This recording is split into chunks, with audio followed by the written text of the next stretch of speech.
let us learn how to make a game pass on Roblox Ipad. If you want to know how to make a game pass on Roblox Ipad, then follow this step-by-step video till the end. First, you need to open your web browser on your iPad.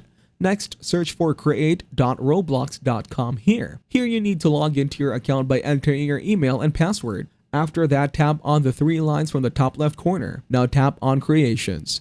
Then make sure Experiences is selected by default. You may have multiple experiences here, so just click on the one you want to make a game pass for. If you are trying to make a game pass for a game like donating, it doesn't matter which one you click on. Click on whichever one you have chosen. Then go to the three lines again, and here you need to scroll down and click on Passes.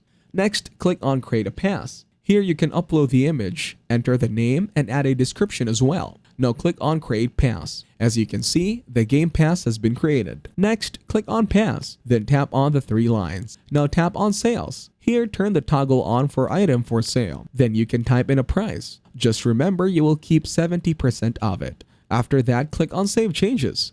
This is how you can make a game pass on Roblox Ipad. If this tutorial was helpful, please subscribe and like the video.